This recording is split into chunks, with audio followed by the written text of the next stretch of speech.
Liberté, égalité, obésité. Je suis aujourd'hui avec Sandrine Pochet. Bonjour. Bonjour. Vous avez participé le 31 mars au colloque de la CNAO, le collectif national des associations d'obèses. C'était à Puteaux. Vous avez participé en tant que patiente. Alors comment est-ce que vous êtes retrouvée à participer à ce colloque? Tout à fait.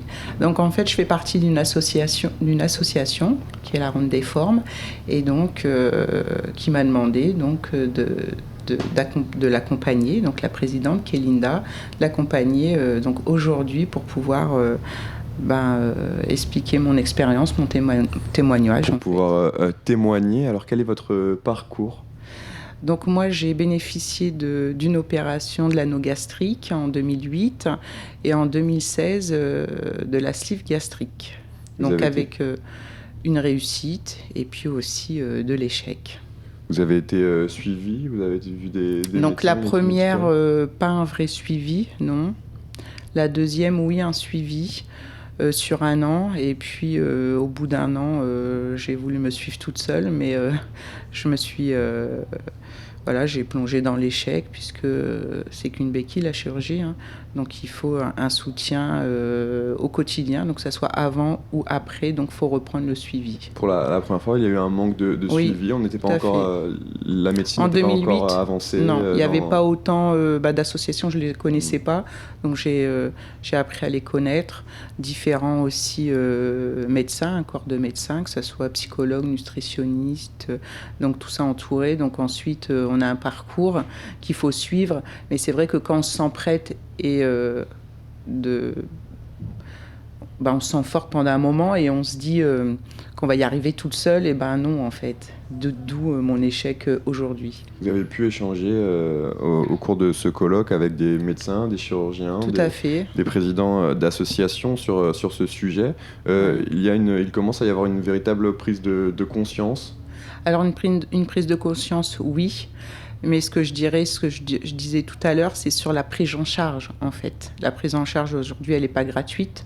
Bien sûr, la chirurgie est remboursée, mais notre suivi diététique, psychologique et sportif, parce qu'il faut bouger, il faut faire du sport, n'est pas gratuit. Donc quand on me dit qu'il y a une prise en charge à 100%, ben non. C'est pas du 100%. Je ne présente pas ma carte de 100% parce qu'elle n'est pas reconnue, cette maladie de l'obésité, à 100%. Donc, je paye. Et c'est des consultations non remboursées. Les personnes en situation d'obésité étaient considérées comme des personnes vulnérables à la Covid-19. Cette pandémie qui nous a tous frappés sur la planète depuis maintenant près de 2 ans. Est-ce que ça a été un choc pour les obèses? Est-ce que ça a été un révélateur?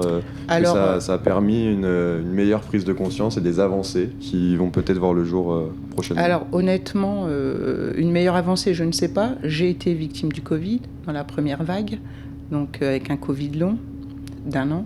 Je me rétablis que maintenant. Et en fait, on n'a pas été pris tout de suite pour la vaccination. On n'était pas prioritaire, hein. L'obésité, les personnes dans l'obésité n'étaient pas prioritaires. En fonction de l'âge au départ, c'était surtout les personnes âgées. Exactement. Ce que je peux comprendre, hein. Donc du coup, j'ai pas eu peur sur le coup.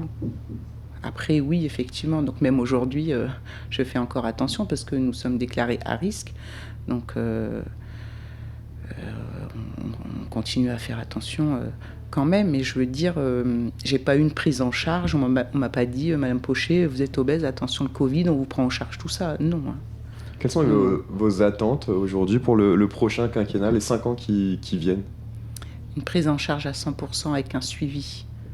Et qu'on soit réellement suivi. C'est-à-dire que si le patient tombe sombre, il faut venir le repêcher. Merci beaucoup, Sandrine Pochet, d'avoir répondu à nos questions sur Radio Sensation.